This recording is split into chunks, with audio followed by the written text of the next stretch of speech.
Olá! Hoje a gente vai mergulhar fundo num texto que, olha, é um verdadeiro drama em 5 atos. Tem amor, traição, redenção, só que tudo isso está condensado em apenas 5 frases. É essa intensidade que vamos explorar em Oséias capítulo 3, um dos trechos mais curtos e ao mesmo tempo mais poderosos de toda a Bíblia. E a história já começa com tudo, com uma ordem divina que, vamos ser sinceros, é chocante. Vai outra vez, ama uma mulher adúltera. É para parar e pensar um pouco nisso, né? Não é um conselho, não é um pedido, é uma ordem direta para um profeta ir atrás de um relacionamento com alguém que foi infiel. É uma instrução que vai contra toda a lógica, toda a emoção humana. Tá, vamos analisar isso aqui. Numa cultura onde a honra e a fidelidade eram a base de tudo, ainda mais para um líder espiritual, esse mandamento era algo radical. Pedir para um profeta se envolver, de propósito, num relacionamento que ia trazer vergonha pública, isso não é só incomum, chega a ser desconcertante. Qual a lógica disso? E essa é a grande questão que fica no ar durante o capítulo inteiro. Por que uma ordem tão dolorosa, tão contraintuitiva? A resposta, como a gente vai ver, não está na lógica dos relacionamentos humanos, não. É que a vida de Oséias estava prestes a se transformar num símbolo vivo muito poderoso. Acontece que o casamento de Oséias ia ser muito mais do que só uma história pessoal. Era, na verdade, uma parábola acontecendo na vida real. Uma encenação para mostrar para todo mundo a dinâmica dolorosa, mas super profunda, do relacionamento entre Deus e o povo de Israel. E aqui está a chave de tudo. O próprio texto já explica o porquê. A ação de Oséias devia ser um espelho do amor de Deus, como o Senhor ama os filhos de Israel, embora eles olhem para outros deuses. Ou seja, aquele amor teimoso, quase incompreensível de Oséias pela esposa infiel era um reflexo direto do amor de Deus por um Israel que o tinha traído com a idolatria. Então, a metáfora fica bem clara. Olha só. Oséias, ele representa Deus. A esposa adúltera simboliza o povo de Israel. O amor persistente de Oséias é o espelho do amor de Deus. E a infidelidade dela é o símbolo da idolatria de Israel, da traição espiritual. Cada pecinha desse drama humano tem um correspondente divino. Mas o amor assim não é só um sentimento, uma coisa abstrata. Ele exige ação. E essa ação tem um custo real, bem palpável. Oséias não foi só instruído a sentir amor. Ele foi instruído a pagar o preço da redenção. A literalmente comprar a própria esposa de volta da situação em que ela se meteu.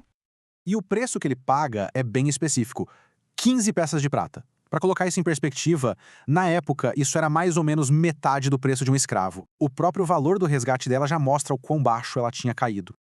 E não é só a prata. Ele também paga com uma boa quantidade de cevada, um grão que era conhecido como a comida dos pobres. Isso mostra que a redenção não foi só um gesto simbólico, sabe? Foi uma transação completa, humilde, usando dinheiro e o básico da comida para trazê-la de volta. Mas comprar ela de volta não significava que tudo voltaria ao normal na mesma hora. A redenção era só o primeiro passo.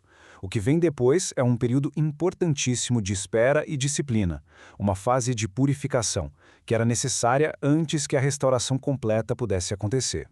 As instruções de Oséias para ela são diretas e bem duras. Tu ficarás comigo muitos dias, não te prostituirás. É um tempo de reclusão, de fidelidade exclusiva. Mas a parte mais impressionante é a promessa dele. Assim também, eu esperarei por ti. A restauração exigia paciência dos dois lados. A intimidade completa do casamento ficava em pausa. E é aqui que a metáfora se expande de um jeito brilhante. Do mesmo jeito que a esposa dele fica nesse estado de suspensão, o povo de Israel também passaria por um longo período sem suas instituições mais importantes. Sem rei para liderar, sem sacrifícios para se conectar com Deus. Eles estariam numa espécie de exílio, tanto político quanto espiritual. Só que esse período de espera não é o fim da história. É um purgatório com um propósito. O capítulo não termina com disciplina, mas sim com uma promessa gloriosa de restauração lá no futuro. E como seria essa restauração? O texto descreve 3 passos bem claros que o povo tomaria no fim dos dias. Primeiro, um retorno sincero, um arrependimento. Depois, uma busca ativa por Deus. E por último, uma aproximação com um novo sentimento de temor, de reverência pela bondade dele. E quem eles iriam buscar? O texto é específico. Eles buscariam ao Senhor seu Deus, curando a fratura espiritual, e a Davi, seu rei, restaurando a ordem e a liderança que foram prometidas. É uma restauração completa, unindo o céu e a terra de novo. E assim, esses 5 versículos nos deixam com uma verdade que é, ao mesmo tempo, desconfortável e maravilhosa. Eles pintam um retrato de um amor que não se baseia no merecimento de quem é amado, mas puramente no caráter de quem ama. Um amor que paga o preço, que aguenta a espera e que nunca, nunca desiste da promessa de restauração. E essa metáfora antiga nos joga a pergunta: o que significa amar desse jeito? Contra toda a lógica, diante da traição?